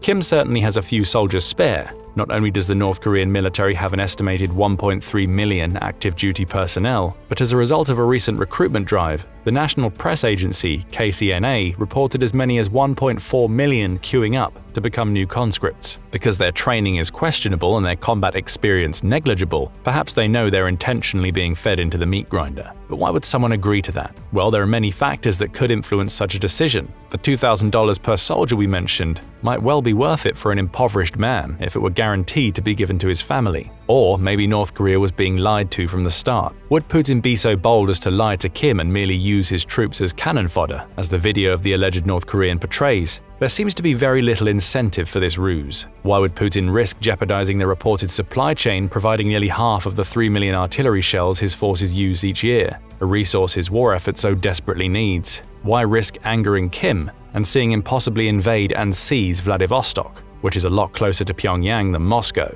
a move that would cripple Russia's trade with China? Or why make Kim see red so much that he launches his nukes toward Moscow? For now, we can only wait to see when, where, and if the North Koreans turn up in Ukraine, and how it changes the dynamics of the war. But what do you think? Are the North Koreans already in Kursk? And if so, are they being used as cannon fodder or for something else? For thousands of North Korean soldiers, being sent to fight Ukraine wasn't described as grimly as it should have been. To most of them, this journey probably felt like a rare opportunity. It represented a ticket out of relentless hunger, crippling poverty, and the suffocating control of their government. They saw being sent to train in Russia as a path to freedom, even a chance to taste life beyond the borders of their closed-off world. What they found instead was pure horror. Russian President Vladimir Putin's war machine has already started using them as nothing more than cannon fodder. Young, untested, and utterly disposable, North Korean soldiers have been sent straight to the deadliest front lines, making the country they left behind now seem like a refuge, no matter how bleak life was there. For many, their only way back home from Russia is in a body bag. North Korean Supreme Leader Kim Jong-Un has made a deal with the devil, and their lives are the price. But exactly how many lives are we talking about? For now, the number stands at around 10,000 to 12,000 North Korean soldiers. These troops, part of the first wave, have already been deployed to the front lines in Russia. Their presence marks a major escalation in the war, as North Korea becomes the first nation to send regular forces to fight alongside one of the main combatants in this war, in this case Russia, on a large scale. According to NATO and the Pentagon, these forces include some 500 officers, 3 generals, and a few North Korean special forces. These elite soldiers came from the 11th Corps of the Korean People's Army, better known as the Storm Corps. The members of the Storm Corps are reportedly better trained, equipped, and fed than the rest of the North Korean troops. However, in Russia, this doesn't mean much, because in Russia, everything is working against them. Let's start with the most obvious one, the language barrier. Communication between North Korean and Russian troops has been nothing short of a mess. Reportedly, there's one translator for every 30 soldiers, which makes coordination incredibly difficult. Imagine being in the middle of a firefight, needing clear, split-second commands, and instead, you're stuck trying to understand a foreign language. Orders are delayed, misunderstood, and often totally lost in translation. Mick Ryan, a retired Australian general, doesn't mince words. This kind of communication gap can and will be a problem during combat operations. Without enough translators and liaison officers, these soldiers are at serious risk, a deadly risk. And even basics are a struggle.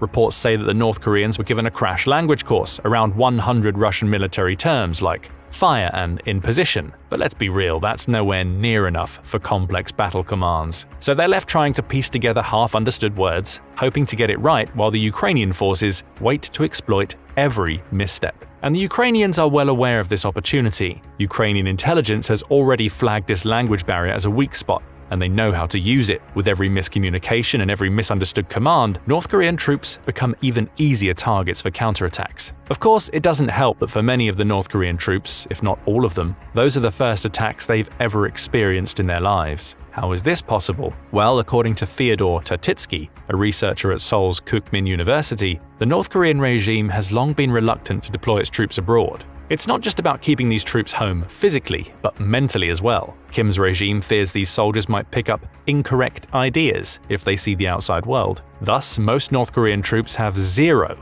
real-world combat experience. These soldiers have never faced a foreign enemy, let alone the fierce Ukrainian soldiers battle-hardened by 2 years of relentless fighting. Plus, North Korea hasn't fought in a major war since the early 1950s and the technically ongoing Korean War. The country has since sent a few advisory or specialist groups abroad, pilots for the Vietnam War, military advisors to Egypt for the Yom Kippur War, instructors for Ethiopian fighters against Eritrea, but never a substantial ground force. As a result, North Korean forces are more accustomed to parading for propaganda than fighting in live combat. But let's put real-world combat experience aside. Training can surely help North Korean troops navigate Ukraine, right? Well, not exactly. North Korea's military is notoriously out of touch with the demands of modern warfare. Many soldiers spent far more time digging, farming, or performing construction work than they do preparing for war. They do take part in grueling physical endurance drills and show off their strength for propaganda purposes, like breaking light bulbs with their bare hands or bending metal rods for state-run television, but that's about it. David Maxwell, a retired US Army Special Forces colonel,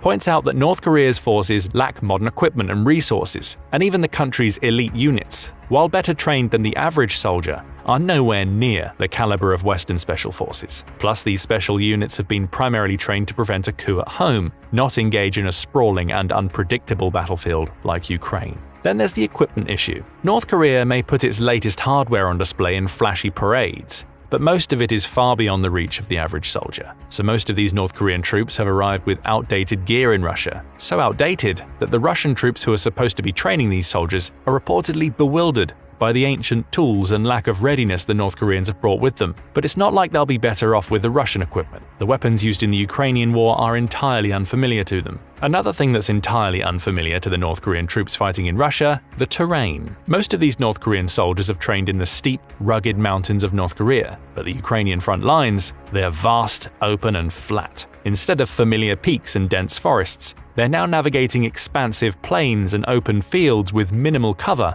and entirely new strategic challenges. According to military experts, the lack of experience on such flat terrain could be disastrous. Former South Korean Army Major General Bang Jong-Kwang points out that the role of the North Korean troops in Russia is already limited by language issues, and adding unfamiliar terrain on top of that only makes things worse. Ukraine's military intelligence agency, the GUR, has noted that while North Korean forces are armed with hardware like anti-tank missiles and rocket launchers, their effectiveness may be hampered simply because they're wildly out of their element. Even with advanced weaponry, these troops are used to guerrilla-style tactics suited to their home terrain, not the open-field maneuvers critical in Ukraine. But it's not just the terrain they're unprepared for. These soldiers are young, too young. Most of them are in their teens or early 20s, barely out of childhood. They've never even stepped outside the confines of the Hermit Kingdom, let alone seen the violence of a real war. Their lack of life experience, coupled with minimal combat training, leaves them vulnerable in the chaos of a war that they're ill-equipped to understand or endure. That's why seeing these undersized North Korean soldiers preparing for battle in a video released by Ukraine caused nothing but sorrow and worry among North Korean defectors. One of them simply stated that this scene made his heart ache. But it gets even worse. these soldiers aren't just too young, they also might be in shockingly poor health. Reports from North Korea suggest that the country's soldiers often battle chronic diseases that could leave them vulnerable on the battlefield, and none of them have seen combat before. South Korean researchers have documented disturbing health trends among North Korean defectors, including widespread cases of chronic hepatitis B and C, tuberculosis, and parasitic infections. There are issues that simply don't go away on the front lines. Take, for example, a defector who managed to escape North Korea in 2017. After being shot multiple times by his comrades, he was saved by South Korean doctors who discovered a 10.6-inch intestinal worm and a host of other parasites in his system. His stomach contents reflected a diet of cheap corn, far from the nourishing food needed for someone in combat. The worst part, this wasn't some low-ranking soldier. He was a staff sergeant from the North Korean Border Guard, an elite unit. If this is the condition of even their best, imagine what the average soldier looks like. So in Russia, the North Koreans aren't just fighting an enemy, they're also likely fighting their own bodies, weakened by a regime that cares little for their well-being. Even worse, they've been sent to a regime that probably cares even less, if that's even possible. That's why some North Korean soldiers are reportedly being fed dog meat in Russia. Yes, you heard that right, dog meat. According to the German newspaper Bild, Russian soldiers have been seen in videos handling cans with the words "Nurongi dog meat" written on them in Korean letters. Now, Nurongi refers to a specific breed of dog in Korea, a medium-sized brownish Spitz that, in North Korea, is seen as food. Still, it's hard to stomach the thought of soldiers being fed something that would be anathema to most people, let alone under the guise of military rations. But if you think the Russians have fumbled the food for their North Korean comrades, wait until you hear about the organization. Ever since reports started to emerge about North Koreans fighting for Russia, there have been a plethora of questions. Will the North Koreans deploy rank-and-file soldiers alongside their command structures? Will they operate autonomously or be integrated into Russian units? And most critically, what tasks will they be assigned? So far, we've got some answers to these questions, and they all seem to be worst-case scenario for the Koreans. Rather than deploying North Koreans as a self-contained force, the Russians have seemingly decided to mix them into existing Russian squads. This chaotic integration has led to confusion, even to the point where one Russian unit abandoned North Koreans because they didn't realize who they were. It was a textbook case of mismanagement. To make matters worse, Russia has reportedly disguised the North Korean soldiers to look like Siberian Russians, which only adds to the culture clash and communication breakdowns. So now you have the elite Storm Corps wasted in mixed units. As Gordon Chang, an Asian expert, puts it, they're too good to be used as cannon fodder. But that's what's happening. It's perplexing how they're being utilized. If they were kept in their own self-contained units, they could be absolutely lethal fighting the Ukrainians, but that's not happening. This brings us to the core issue at hand. Russia's disastrous deployment of the North Korean troops. Disastrous for those troops, of course. For Russia, this deployment is an excellent stopgap measure to offset the country's staggering losses on the battlefield. The G7 nations have already made it clear that the decision to bring over 10,000 North Korean soldiers speaks volumes about Putin's desperation to replenish his forces, as the Russian military has been hemorrhaging personnel. Recently, the General Staff of Ukraine's armed forces claimed Russia suffered a record 1,950 casualties on November 11th, the country's worst single-day losses since launching the full-scale invasion in February of 2022. One of the major reasons for these staggering losses is Ukraine's incursion into Kursk. And do you want to guess where most of the North Korean soldiers have been deployed? That's right, Kursk. Even though over 30,000 Russian troops have already been diverted to the region, the Kremlin has also sent the North Koreans to bolster the defense and assist in regaining lost ground. Their primary task is to help Russia meet a new deadline set by Putin to recapture this region by February 2025. You'll find the North Korean soldiers near the Ukrainian border, in areas that have already seen intense combat, and this is where the true tragedy of their deployment comes to light. Despite being sent to reinforce Russian forces, the North Korean troops are little more than cannon fodder. According to US Secretary of State Antony Blinken, these troops have been trained to operate artillery drones, as well as to conduct basic infantry operations like trench clearing. However, their lack of real combat experience and the unfamiliar terrain they're thrust into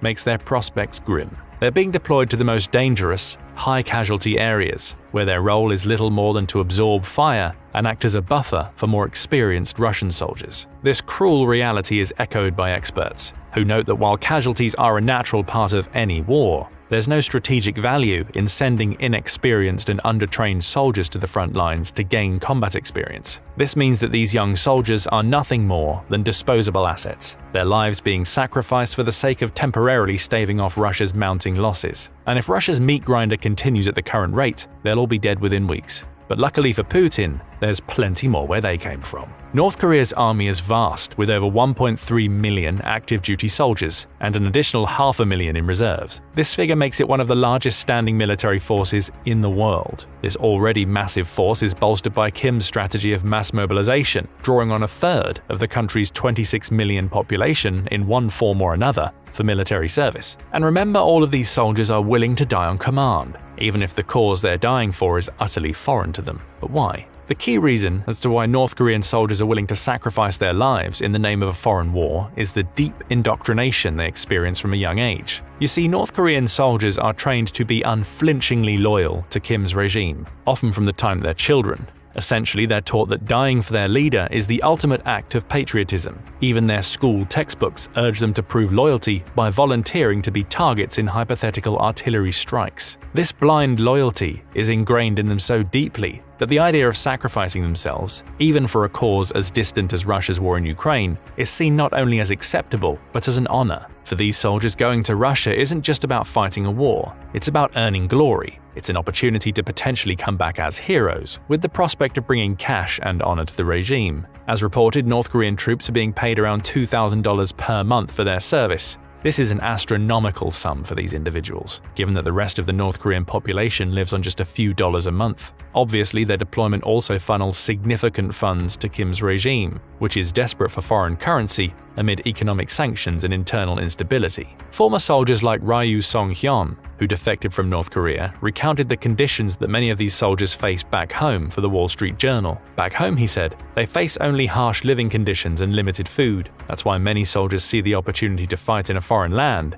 even with the likely consequence of death, as a more attractive alternative to a life of grinding poverty and hunger. Ryu himself, in reflecting on his time before defecting, notes that if he had been sent to Russia, his first response would have been, "Thank you." Gratitude for the potential of receiving better food and conditions than he would expect to find back home. Now, of course, we know these expectations are nothing but a pipe dream, but the North Koreans don't. And even if they do understand that they will be sent to die, for them, it's part of their unquestioning loyalty to the Kim regime. This makes them the ideal cannon fodder for Russia, cheap but dedicated labor to throw into the meat grinder of war. The worst part is that their sacrifice will hardly make any difference. Sure, the presence of 12,000 troops might sound like a big number, but military experts are quick to point out that it's barely a blip in the broader conflict. In the end, the only thing that truly benefits from the death of North Korean soldiers is the regime. But will Kim continue feeding Russia's merciless meat grinder? That's the question we now ask you. Will all the much-needed cash and weapons from this deadly alliance keep Kim satisfied, or will he eventually become furious as the price of bloodshed grows too costly?